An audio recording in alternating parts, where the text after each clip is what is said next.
Prajwal Revanna sex scandal मामले की जांच कर रही एसआईटी के काम करने के तौर तरीकों पर सवाल उठ रहे हैं।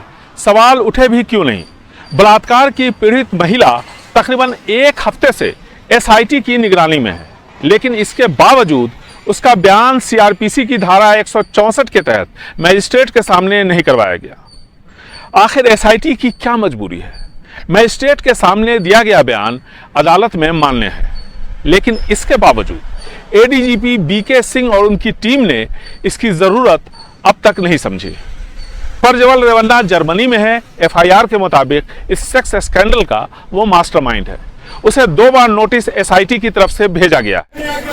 प्रज्वल को कानूनी तौर पर भगोड़ा नहीं कहा जा सकता, क्योंकि जब वो जर्मनी गया यानी 27 अप्रैल को, तब तक उसके खिलाफ एफआईआर दर्ज नहीं किया गया था। भगोड़ा घोषित कर कुर्की की कवायद शुरू करने की एक लंबी कानूनी प्रक्रिया है, लेकिन सवाल ये उठता है कि प्रज्वल को लाने के लिए कानूनी तौर पर क्या प्रयास किए गए हैं। सच्चाई यह है कि अब तक इस तरह का कोई प्रयास नहीं दिखता। कर्नाटका हाईकोर्ट की वरिष्ठ क्रिमिनल लॉयर प्रमीला नरसर्गी के मुताबिक जर्मनी में रह रहे प्रज्वल रेवन्ना को वापस लाने के लिए उसके डिप्लोमेटिक पासपोर्ट को जब्त किया जाना जरूरी है, और यह काम सिर्फ अदालत के आदेश पर ही हो सकता है। एसआईटी को ट्रायल कोर्ट में अर्जी देकर आदेश विदेश मंत्रालय को भेजना होगा, तभी मैरून रंग के प्रज्वल के डिप्लोमेटिक पासपोर्ट को रद्द यानी इम्पाउंड किया जा सकता है। आइए सुनते हैं कि प्रमीला नरसर्गी का इस बारे में क्या कहना है। Has the SIT taken action by filing an appropriate application before a competent court, asking the court to impound the passport? So far not. As I know, till now they have not filed the application.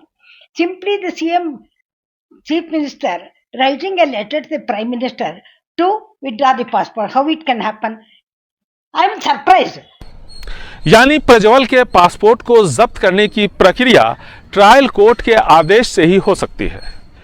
इससे कोई फर्क नहीं पड़ता कि मुख्यमंत्री सिद्धरामैया प्रधानमंत्री नरेंद्र मोदी को पत्र लिखकर इसकी मांग करें। प्रज्वल अपने डिप्लोमेटिक पासपोर्ट का इस्तेमाल कर जर्मनी में 90 दिनों तक रह सकता है।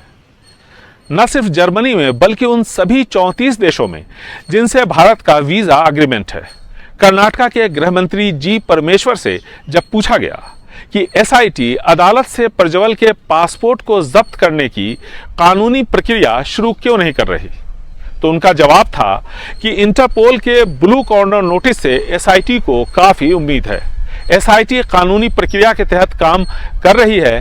वहीं इसी सेक्स स्कैंडल मामले में गिरफ्तार प्रज्वल के विधायक पिता एसडी रेवन्ना फिलहाल न्यायिक हिरासत में है। उन पर मोलेस्टेशन और किडनैपिंग का आरोप है, जबकि प्रज्वल रेवन्ना पर बलात्कार, महिलाओं को ब्लैकमेलिंग के साथ साथ उनका अश्लील वीडियो रिकॉर्ड करने का आरोप है। ये सभी वीडियो और तस्वीरें रेवन्ना परिवार के पूर्व ड्राइवर कार्तिक गौड़ा के पास थी। सवाल ये उठ रहे हैं कि कार्तिक ने ये अश्लील वीडियो और तस्वीरें किस शख्स के जरिए सार्वजनिक करवाई।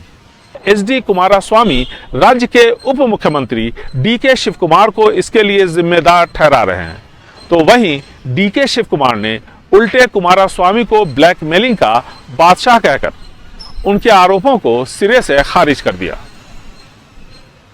बेंगलुरु से कैमरामैन कुमार के साथ निहाल किदवई, एनडीटीवी इंडिया।